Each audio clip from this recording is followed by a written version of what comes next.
that I was not able to do within the time constraints in the previous lecture. You know, if you say to Roman Catholics that their church demands worship, they will tell you, well, we don't demand worship. We don't claim that the Roman Catholic Church is God. And my answer is simply that the Roman Catholic Church claims the prerogatives of God. It doesn't have to say we are God, but by claiming the prerogatives of God, that's exactly what the Roman Catholic Church is saying. Let me give you the evidence, the clear evidence that the Roman Catholic Church and the popes in particular and the priesthood claim to be God. Number one, in the Bible, in 2 Thessalonians chapter 2, verses 3 and 4, the man of sin, which is a prophecy about the papacy, it says that the man of sin sits in the temple of God. Do you know what the temple of God is? It's the church.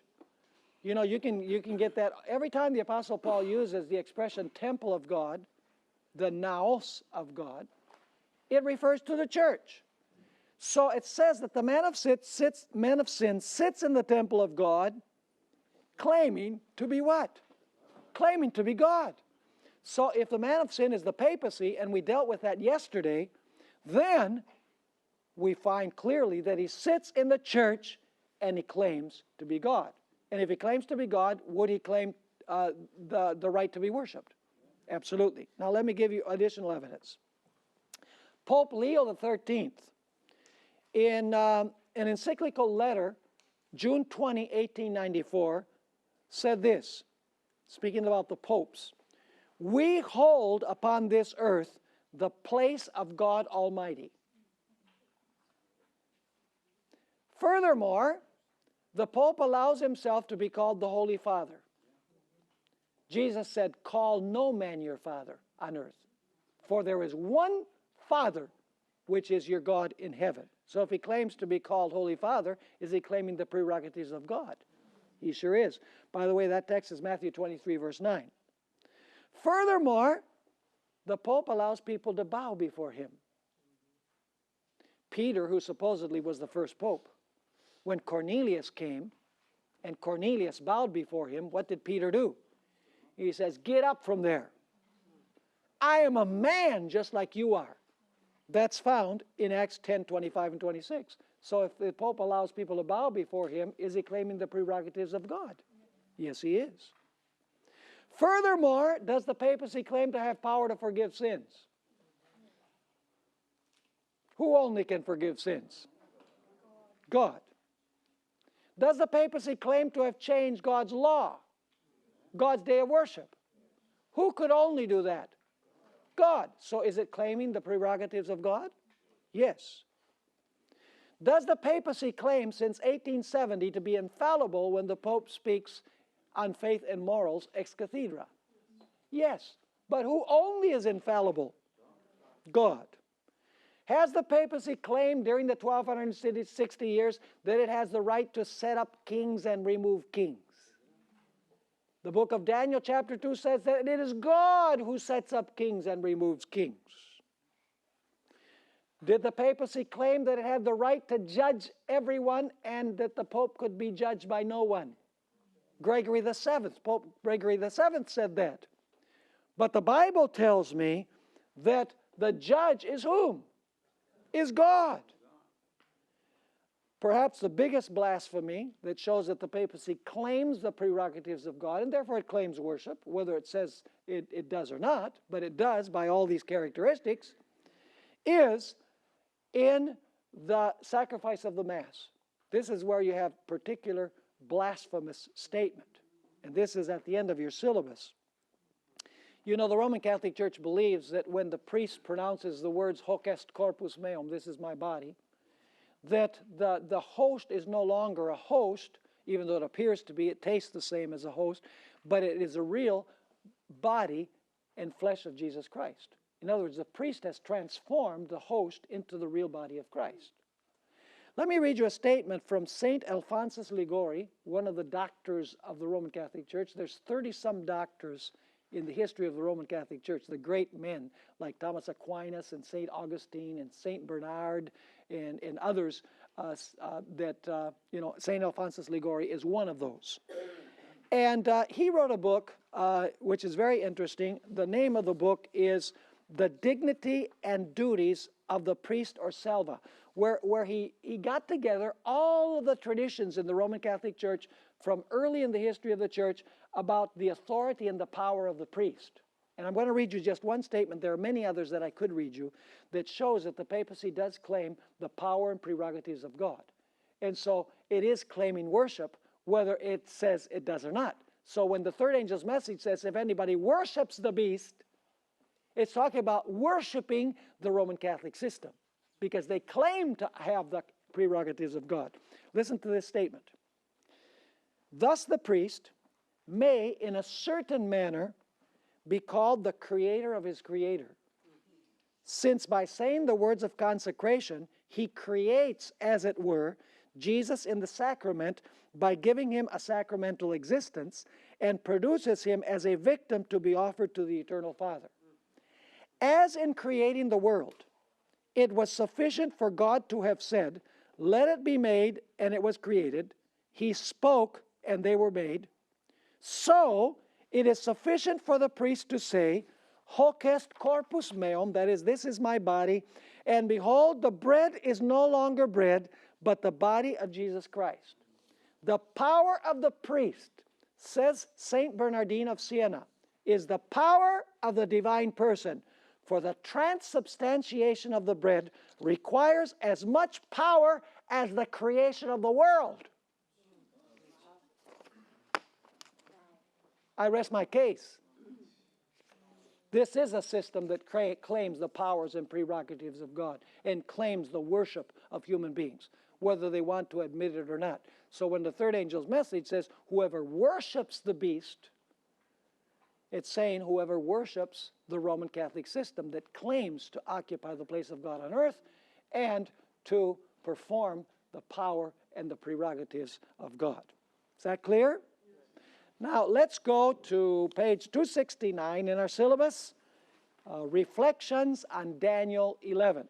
And this session and next session, we will be engaged in studying Daniel 11, and then I'm hoping that by this afternoon we will be able to enter our study of Revelation 17, which Revelation 17 and Daniel 11 and Daniel 7 and Revelation 12 and 13, they're all interconnected. Now, let's go through this material like we have in previous sessions. It's written the way that I want it to come out, so we'll just follow what the syllabus has. There is a passage in the book of Daniel that has caused a lively discussion among Seventh-day Adventist ministers and theologians. And that is Daniel 11, verses 40 through 45. Until recently, the Seventh-day Adventist Church practically unanimously believed that the king of the north was a symbol of the papacy, and that the king of the south was a symbol of secularism, primarily reflected in the attitude of the French Revolution. But recently a new view has appeared on the scene. And that is the idea that yes, the king of the north is the papacy, but the king of the south is radical Islam. And the reason why this new interpretation has been brought forth is because radical Islam is in the news. Since 9/11 and the rise of Al-Qaeda and the rise of ISIS, you know, there's unrest among the theologians. They say, well, all of these things have to be someplace in Bible prophecy. And so what they do is they go from what is happening to Scripture, and they reapply some of the things that the Adventist Church has already defined what they mean. Usually, Ellen White provides valuable guidance in the interpretation of difficult passages of Scripture. But Ellen White seems to be silent on Daniel 11, verses 40 through 45. And some people have taken this apparent silence by Ellen White on these verses to think that perhaps Ellen White simply did not have all of the light, but that those that are teaching radical Islam today, they now have all of the light. In other words, they are going beyond what God revealed to Ellen G. White. Now, first of all, we want to ask the question, does Ellen White have anything to say about Daniel 11, verses 40 to 45? If you examine her writings, you will find that she never quotes these verses. Even more complicated, she never even alludes to the language that is found in these verses.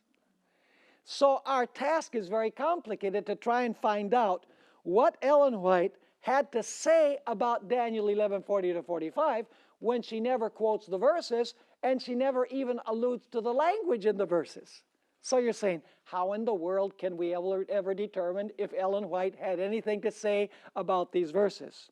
We are going to discover that Ellen White had a lot to say about these verses, even though she does not quote them and she does not allude to the language. And we're going to find there's a reason why she did not quote these verses or allude to the language. There's a historical reason. Now, at the bottom of the page, Ellen White's use of Daniel 11. To my knowledge, there are only 3 primary Ellen White references to Daniel 11. And one of these is indirect, another one is general, and then there is only one in all of her writings that is very specific. So once again, one of these quotations is indirect. She doesn't actually say Daniel 11. Another one, she mentions Daniel 11, but it's a very general reference. And the third one is a very specific reference to Daniel 11 where she actually quotes verses. Not verses 40 to 45, but verses 30 through 36. Now let's examine these 3 Ellen G. White quotations. The first quotation is indirect because she does not specifically mention Daniel 11, but only alludes to it. In 1896, Ellen White wrote this: "The light that Daniel received from God was given especially for these last days. The visions he saw by the banks of the Ulai." Which vision did Daniel receive by the Ulai? Daniel 8. Okay? So is she alluding to Daniel 8 here? Yes. The visions that he saw by the banks of the Ulai and the Hydekel. Which vision did he receive by the Hydekel? Daniel 10, 11, and 12. So she's connecting what? Daniel 8 with Daniel 11. Are you following me or not? Very important point. And by the way, Daniel 8 and Daniel 11 follow the same sequence of events. Daniel 8 begins with Medo-Persia, and Daniel 11 begins with Persia. Daniel 8 continues with Greece, and Daniel 11 continues with Greece. Daniel 8 has a notable king, and Daniel 11 has a notable king. Daniel 11 has 4 divisions after that. Daniel 11 has 4 divisions after that. And then you have the breaking of the Prince of the Covenant in the middle of Daniel 11. And then you have the papacy during 1260 years, just like you have in Daniel 8, the little horn. And then you have the final crisis. Daniel 11 is an expansion of Daniel 8. Are you with me? That's why Ellen White here speaks about the visions that he saw by the Ulai and by the Hydekel. In this way, Ellen White is saying that Daniel 8 and Daniel 11 need to be studied together. So is Ellen White alluding to Daniel 11 indirectly? Yeah, because she mentions the visions next to the Hydekel. And those were given in Daniel 10 and 11. Now the second quotation is general and was written in 1909. Here she actually mentions the phrase Daniel 11. This is the quotation. By the way, the previous one was from Testimonies to Ministers, page 112.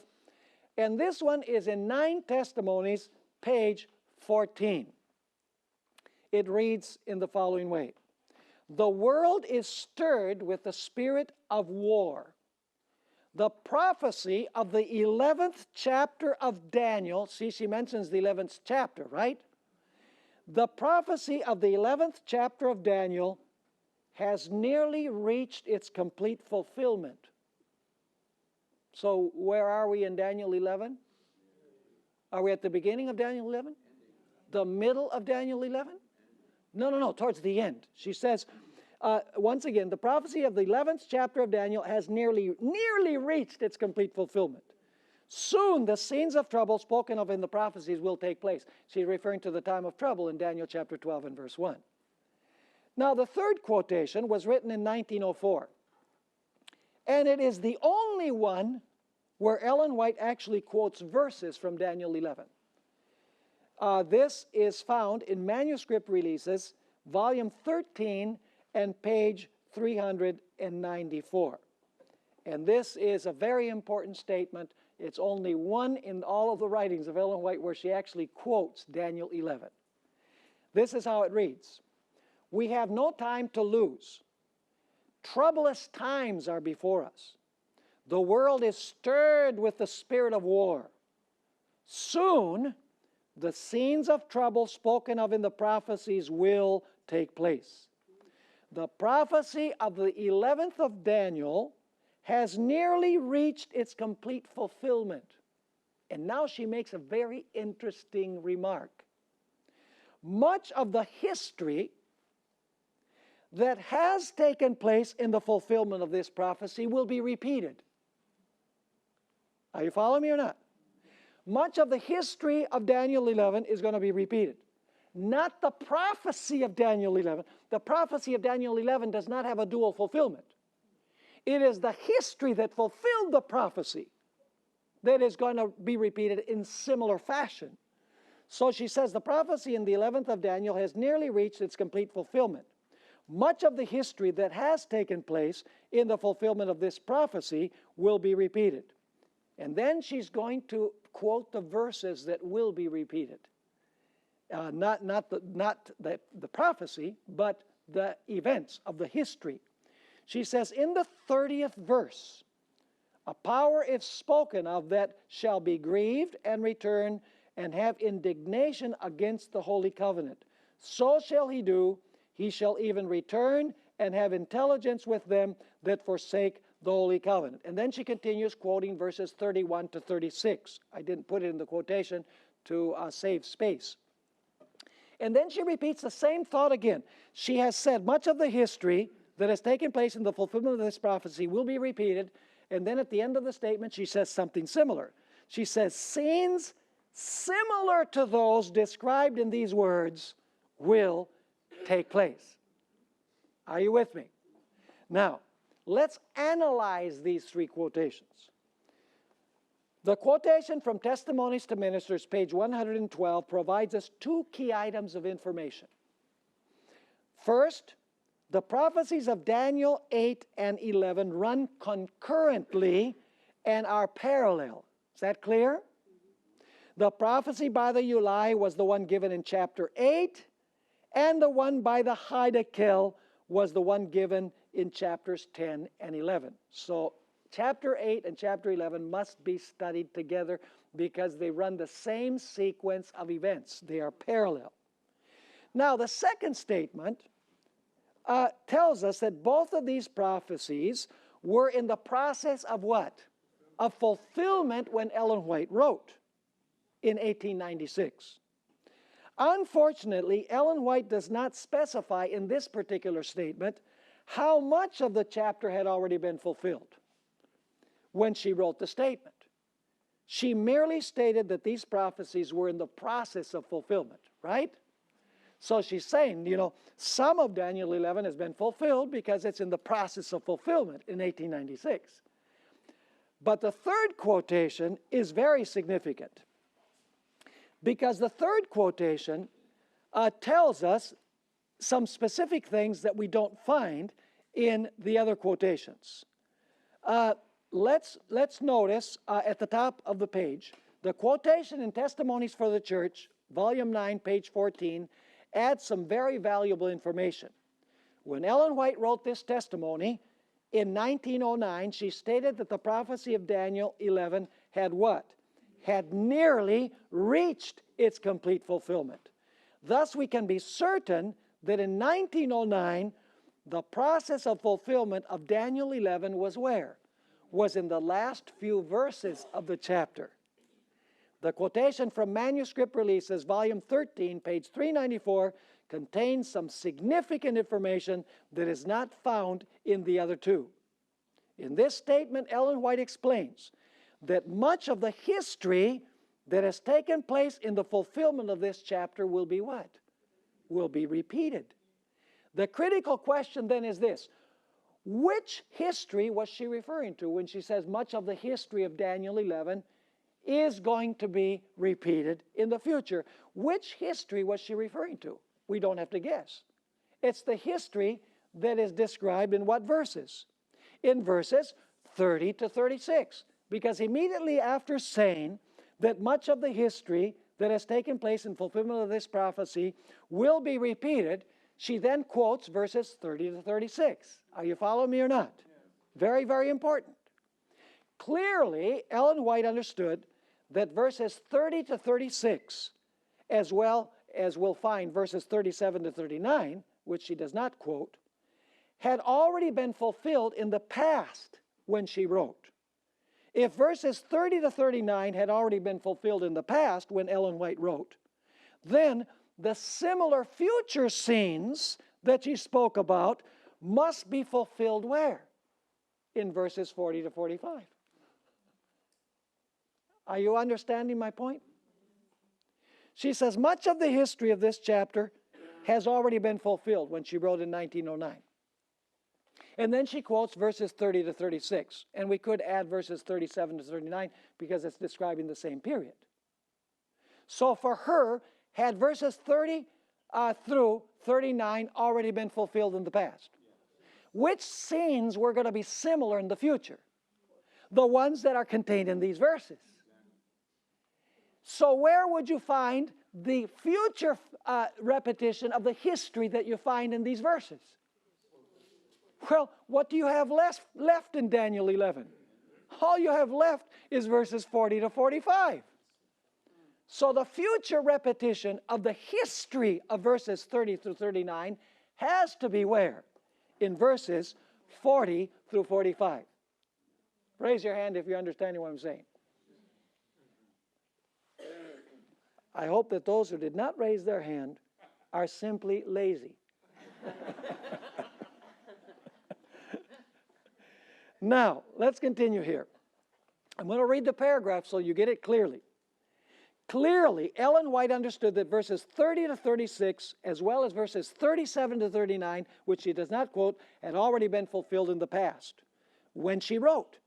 If verses 30 to 39 had already been fulfilled in the past, then the similar future scenes must be described in verses 40 to 45. Thus, verses 30 to 39 describe events in the past from the time that Ellen White wrote, while verses 40 to 45 describe events when? In the future. Now, here's a very important paragraph. It is important to realize that Ellen White is not saying that these verses have a dual fulfillment. In other words, these verses are not going to be fulfilled again. What is going to take place is that many of the things that fulfilled these verses will be repeated. The history, what happened in the history of this prophecy, many of the scenes are going to be similarly repeated. Are you understanding the distinction? Very important. What she is saying is that much of the history that fulfilled these verses will be repeated. Stated another way, it is not the prophecy of verses 30 to 39 that will be fulfilled once again, but rather much of the history that fulfilled the prophecy in the past that will be repeated in similar fashion in the future. Now, we need to take a look at the distinction between a double fulfillment of the prophecy and a similar fulfillment to the history. That takes us to our next paragraph. At this juncture in our study, we need to ask, why will the historical scenes of the past repeat once again in similar fashion? The answer really isn't hard to find. The arrogant, and we've studied this before, the arrogant and persecuting power that is described in verses 30 to 39 is the Roman Catholic papacy, as it behaved during its 1260-year career. That's why it's past. During this period, as we've studied, it joined church and state, ran loose, in other words, it was not in captivity, and used the sword of the state to persecute dissenters. That's verses 30 to 39. Are you catching my gist? Verses 30 to 39. As is well known, at the end of the 1260 years, the papacy received what? A deadly wound, when the state turned against it in the events related to the French Revolution.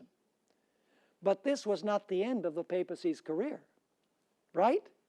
We studied this. Prophecy predicts that after a period of convalescence, the deadly wound will be what? Healed.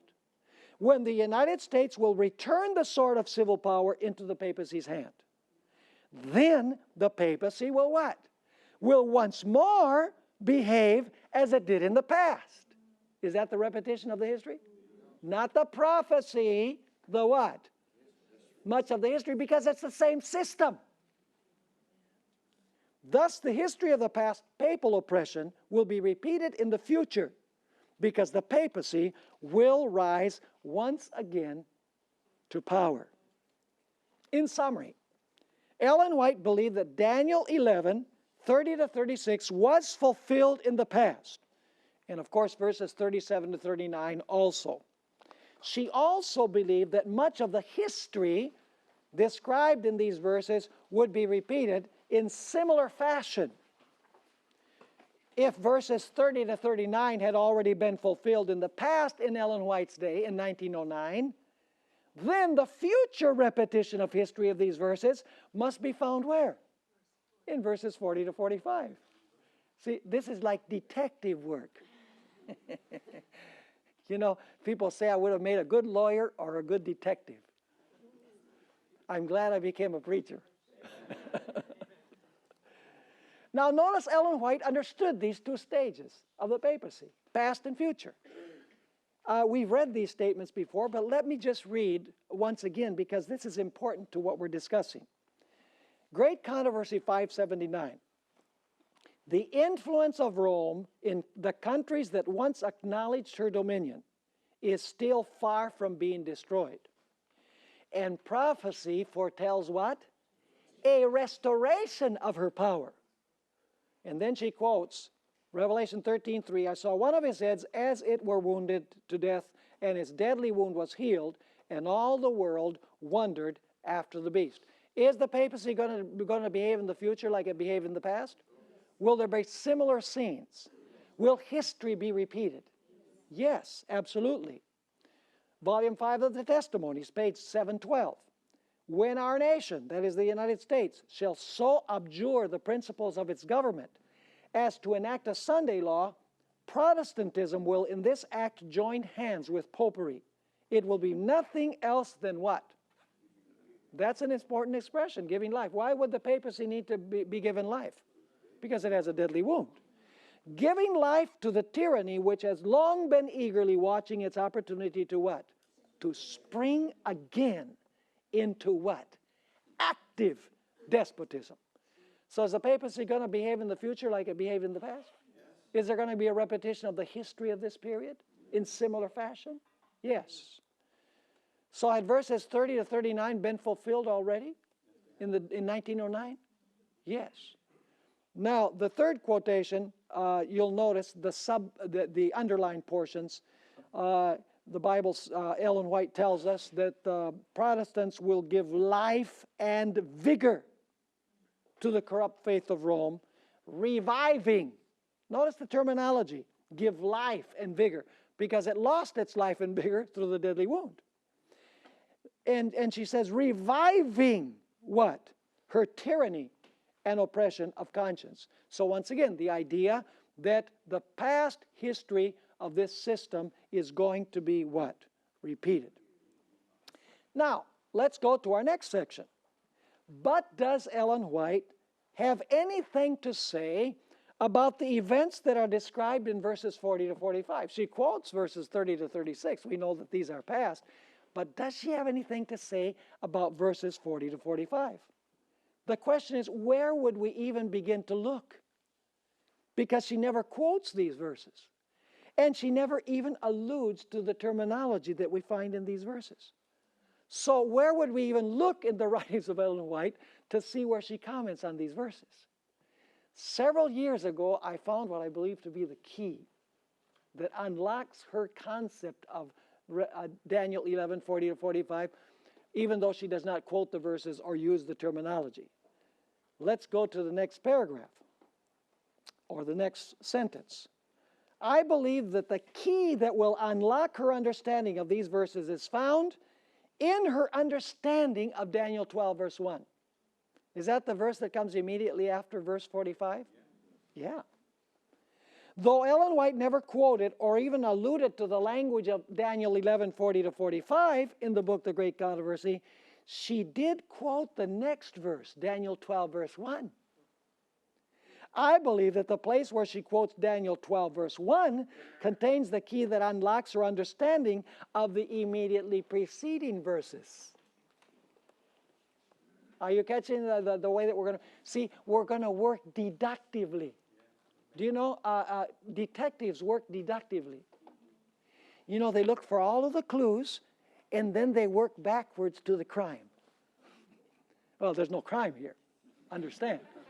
But you're going to look at all the clues that are there in the writings of Ellen to find out, you know, where she comments about verses 40 to 45.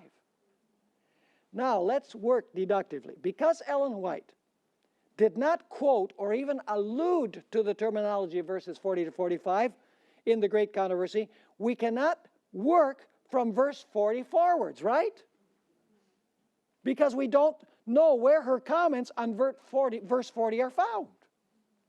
What we must do then is work deductively from Daniel 12, 1 and 2 backwards. How many of you are understanding what I'm saying? So let's take a look at Daniel 12, verses 1 and 2. 4 points here. At that time, Michael shall stand up. That's the close of probation, by the way. The great prince who stands watch over the sons of your people. And there shall be, after Michael stands up, what is there going to be? There shall be a time of trouble such as never was since there was a nation even to that time. So you have Michael standing up, the time of trouble, and then what? And at that time, that is in the time of trouble, your people shall be what? Delivered. That's the next event. At the end of the time of trouble, God's people are delivered. Everyone who is found written in the book. And now notice Daniel 12, verse 2. And many of those who sleep in the dust of the earth shall awake. This is when God's people are delivered, right? Some to everlasting life, and some to shame and everlasting contempt. Do you have that sequence clear? The sequence is the standing up of Michael, the time of trouble, the deliverance of God's people from the time of trouble, and the special resurrection, or the resurrection of many who lie in the dust of the earth will rise. Some to everlasting life, and some to shame and everlasting contempt. Now, let's notice how Ellen White developed these 4 events in great controversy, but in reverse order. Is that fair? Reverse. So we're going to work from Daniel 12, verse 2, backwards. This is where it gets very interesting. Great Controversy 637 comments on the special resurrection. Remember the page 637. This is how Ellen White comments on it. She's commenting on the 4th item on the special resurrection. Graves are opened, and many of them that sleep in the dust of the earth awake, some to everlasting life, and some to shame and everlasting contempt. Is that a quotation of Daniel 12, verse 2? So we know in Great Controversy where she's commenting on item number 4. Now, where does she comment on item number 3? which is the deliverance of God's people. On page 635, we're going backwards, right? On page 635, Ellen White describes the third item on the list. The chapter's title is what? God's people delivered. Is that the third item on the list? Yeah. Absolutely. At the beginning of the chapter, she states, the people of God, some in prison cells, some hidden in solitary retreats in the forest and the mountains, still plead for divine protection, while in every quarter companies of armed men, urged on by hosts of evil angels, are preparing for the work of death. It is now in the hour of utmost extremity that the God of Israel will interpose for the deliverance of his saints. Is that the third item on the list? See, we're working backwards. Now, it will be noticed also that Ellen White concluded the previous chapter on the time of trouble, which is at the end of the time of trouble. Notice the quotation that she gives right before the chapter on God's people delivered. In the last paragraph, she once again says God is going to deliver his people. It says there in Great Controversy 6:34, glorious will be the what? The deliverance of those who have patiently waited for his coming, and whose what? Whose names are written in the book of life. Is that in Daniel 12, verse 2? It most certainly is. Now, we need to go, that's item number 3. Now we need to see where Ellen White comments on item number 2, the time of trouble. Would you expect to find it earlier in Great Controversy? Yes. Notice Great Controversy, page 616. We have the second item in the list. Here, Ellen White begins the chapter on the time of trouble. In fact, the title of the chapter before the deliverance of God's people is the time of trouble. So is she commenting on item number 2 in this chapter? Of course. She actually uses the expression, she says, the people of God will then be plunged into those scenes of affliction and distress described by the prophet as the time of Jacob's trouble. That's item number 2, and it's page 616. So we've moved from page 637 to 635 to 616. Where would you expect to find the standing up of Michael and the close of probation? How about page 613? Do you know what verse she begins the chapter with? Daniel 12, verse 1. And then she makes this comment. Then Jesus ceases his intercession in the sanctuary above. When he leaves the sanctuary, darkness covers the inhabitants of the earth. In that fearful time, the righteous must live in the sight of a holy God without an intercessor. Is that the close of probation? So, summary of Ellen White's exposition of Daniel 12, 1 and 2. 6:13, the standing up of Michael. 6:16, the time of trouble. 6:35, God's people delivered. 6:37, the special resurrection. And I put them in forward order, but we studied them in backward order. Now let's take a look at the important expression, at that time. It is extremely important to realize that Daniel 12, verses 1 and 2, cannot be understood independently of its context. Daniel 12, 1 and 2 is actually a continuation of the flow of events that transpired in the previous verses. Are you understanding that point? Yeah. Crucially important. In other words, Daniel 12 and 1 and 2 does not begin a new sequence. It continues the sequence of the previous chapter. Amen. And you say, how do we know that?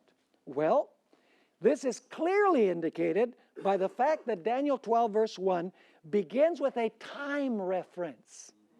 At that time. The question is, at which time? At the time when the king of the north, in verses 40 and 45, 44 and 45, are coming after God's people to what? To destroy them. That's why Michael has to stand up and watch guard over God's people. Because the king of the north is coming after them. Let me ask you, what would the king of the north represent? Who utters the death decree in the book of Revelation? It's the beast that rises from the earth, but by the commissioning of whom? Of the papacy. So would this be the same scenario? Who would the king of the north be? It would have to be the papacy. You can only have one last power that persecutes God's people, not 20.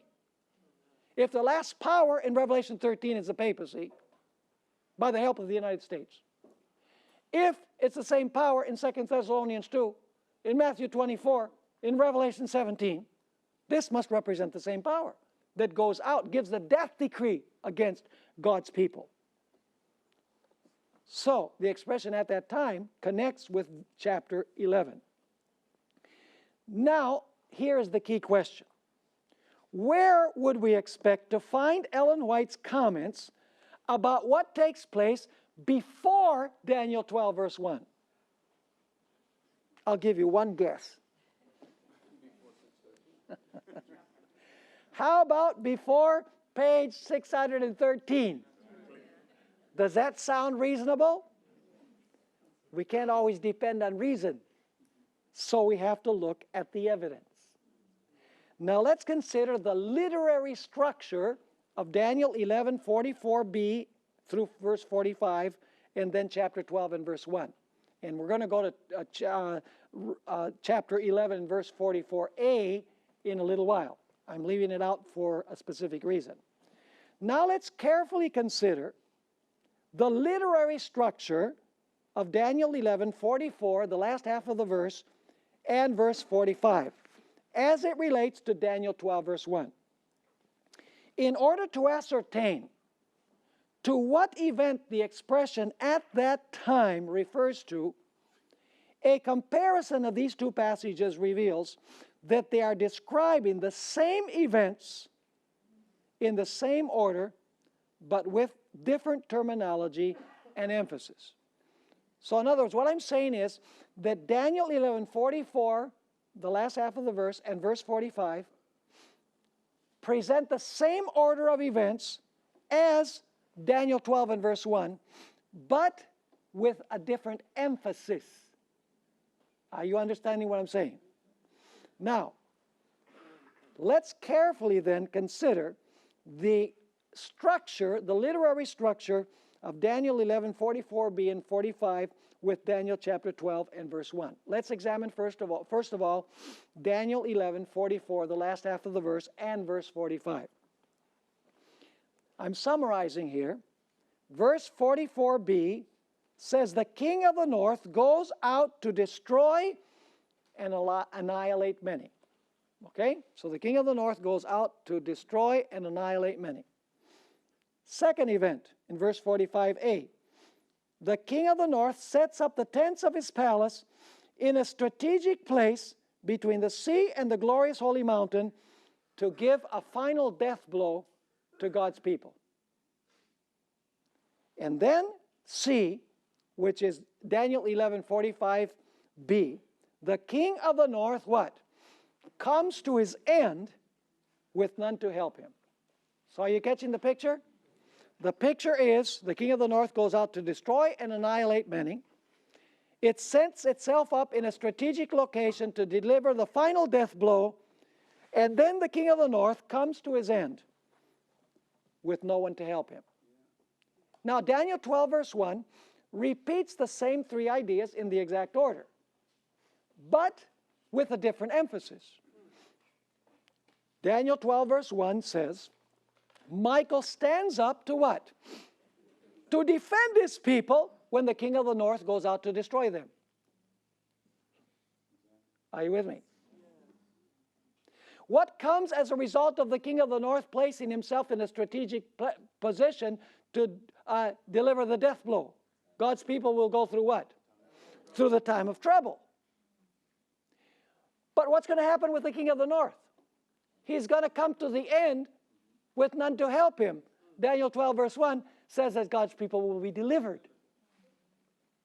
Are you following me? Now let's read this here from the syllabus. Daniel 11:44b and 45 and 12:1 are precisely parallel, but they portray a different emphasis. Whereas Daniel 11:44b through verse 45 highlights the activities of the king of the north. Isn't that the center of that passage there? And its destiny for oppressing God's people. Daniel 12 verse 1 focus on the jeopardy of God's people at the hand of the king of the north and their deliverance by God. This is the way it works out. When the king of the north goes out with great fury to destroy and annihilate many, Michael will stand up to protect and defend them.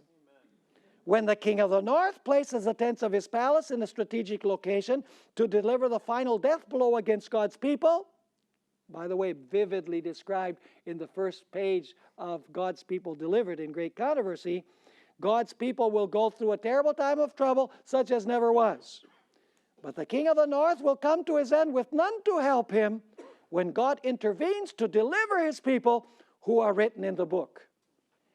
Thus, the expression at that time links Daniel 11:44b and verse 45 with Daniel chapter 12 and verse 1.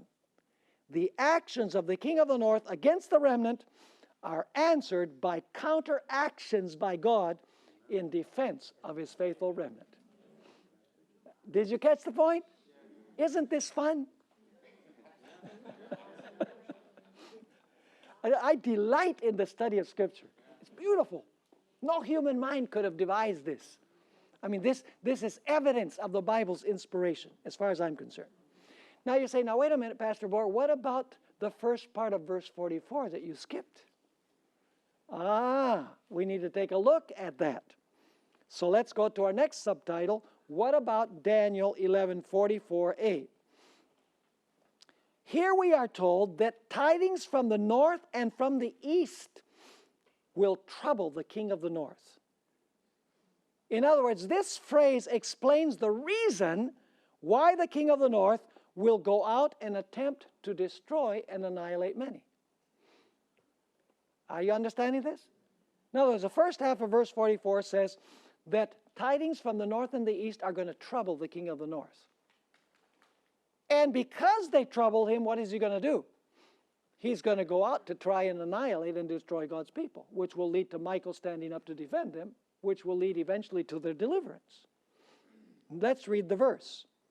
But news from the east and the north shall trouble him. That means alarm or disturb him. And what does he do then? Therefore, what does therefore indicate? Because of this, therefore, he shall go out with great fury to destroy and annihilate many. Do the tidings from the north and the east have anything to do with the anger of the king of the north against God's people? Yeah. Absolutely. It's the reason. Now, what is this news that comes from the east and from the north that so infuriates the king of the north that he seeks to destroy many? We must go to the book of Revelation to answer this question, because the book of Revelation unseals the book of Daniel. It is the secrets unsealed of Daniel. Notice the book Christ Triumphant, page 344. The books of Daniel and the Revelation are one. One is a prophecy, the other is a revelation, which means unveiling, by the way. The word revelation, apocalypsis, means that something is unveiled or unsealed. One book is sealed. The other is a book what? Opened. Now, what are these tidings from the east and the north? Well, here's something very interesting. Is there any place in the book of Revelation where you have an angel coming from the east to do something with God's people? Revelation chapter 7.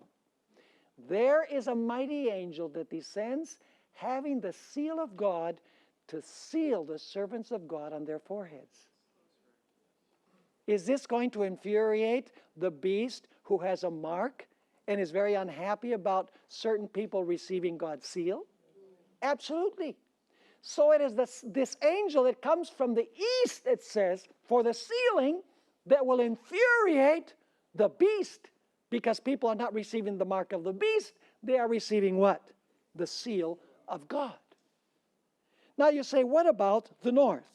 What are the tidings from the north? In Revelation chapter 18, we have a mighty angel that descends from where? From heaven. Heaven is north, in case you were wondering. You say, really? Heaven is north? Of course. What did Lucifer say in heaven, in Isaiah chapter 14? He says, I will go to the sides of the what? Of the north, and I will sit in the place of the Almighty. God's throne is in the north. By the way, that's the reason why Psalm 48 verses 1 and 2 says that Jerusalem on the sides of the north is the city of the great king. The New Jerusalem is the city of the great king, and it is in the sides of the north. So this mighty angel that descends from heaven, that proclaims a loud cry, get out of Babylon. Oh, Babylon's going to be really happy about that message, isn't it? Is the harlot going to be furious when God's people denounce the abominations that are being committed? Is Babylon going to be filled with rage? Yes. So the king of the north is filled with rage because of the sealing message, which is a contradiction of the mark of the beast, and because God's people are proclaiming the loud cry for people to get out of Babylon, and multitudes are coming out of Babylon, and Babylon is losing its subjects. Are you with me? Of course, Ellen White already knew this. You know, people who are critical of Ellen White, they just don't study like this. You know, they nitpick. They say, you know, Ellen White got wrong the number of rooms in a sanitarium. So what? God did not reveal to Ellen White the number of rooms of the sanitarium. The key point was that somebody was hiding in the closet. She was hiding in the closet, and she heard Dr. Kellogg overcharging the rich so that he could provide free service to the poor. I guess he might have been a socialist. That I should not have made that political remark. Anyway, back to our material here. Notice Ellen White understood that the loud cry and the sealing was going to lead the power of the earth, the papacy, to have rage against God's people. Notice Great Controversy, page 605. While the observance of the false Sabbath in compliance with the law of the state, contrary to the fourth commandment, will be an avowal of allegiance to a power that is in opposition to God, the keeping of the true Sabbath in obedience to God's law is an evidence of loyalty to the Creator. While one class, by accepting the sign of submission to earthly powers, receive the mark of the beast, the other, choosing the token of allegiance to divine authority, receive the seal of God. I'm wondering, do you know what title the chapter is before the chapter on the time of trouble? The final warning. Interesting. Is that the tidings from the north and from the east? The final warning? She actually begins by quoting Revelation 18, 1-4. Interesting. So does Ellen White have anything to say about verses 44 and 45? Oh, yeah, she does. Absolutely. Now, she also, in that same chapter on the final warning, she speaks about the sealing, right? We just read the verse on the first page of that chapter. Some receive the mark of the beast, others receive the seal of God. Then on page 607, she says, the power attending the message will only what? Madden those who oppose it. There's you have the anger. And then on pages 614 and 615 in the same chapter, she says, the power attending the last warning, actually this is on the chapter of the time of trouble, but she's referring back to what happened during the sealing time.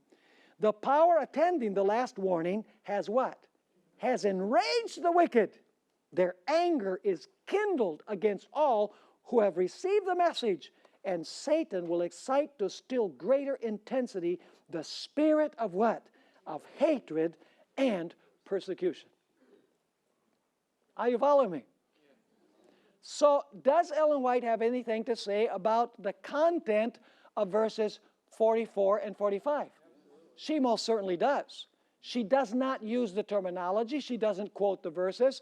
In our next session, we're going to see the reason why she doesn't quote the verses. There is a historical reason why Ellen White did not quote these verses. It would have caused a revolution in the church, and not a good revolution, a bad revolution. Because there was an individual, Uriah Smith, that was teaching that the king of the north was Turkey. And James White rebuked him. He said, no, that's not the Adventist view of the king of the north. And so if Ellen White had joined in the fray and had supported her husband, when Uriah Smith was the editor of the Review and Herald, it would have caused a conflict in the Adventist church. And Ellen White knew that at that time it was not crucial for people to understand this particular prophecy. But now it is. Because now we are living in that time. Just because it could not be understood fully back then, Ellen White, you know what Ellen White did? She says, you know, I'm going to write about this without quoting the verses and without using the language, and somebody sometime will discover what I had to say about it. But I will not create a controversy or a conflict in the church unnecessarily now when there are more important things that we need to deal with. That teaches us an important lesson as well to us, you know, when it comes to issues that we face in the church today. So the last paragraph of this, right before the subtitle, the beginning point of Daniel 11:40 to 45, thus the news from the north is identified in Revelation 18 as the loud cry of the angel who descends from heaven, that's the north. And the news from the east is the message concerning the seal of God in Revelation 7. This message from the north and the east that is described in Daniel 11:44a, that is the first part of the verse, fills the king of the north with fury to the point of wanting to destroy God's remnant, as described in Daniel 11:44, the second half of the verse. Does this square with Revelation 13? Is the false prophet going to join the beast in proclaiming a death decree against God's people? Will this lead to a time of trouble such as never has been seen? Will the message concerning the sealing and the coming out of Babylon cause the rage? Will God's people be delivered from the time of trouble by the voice of God? Absolutely. And that's the best news of this whole thing, is that the king of the north will not have the last word.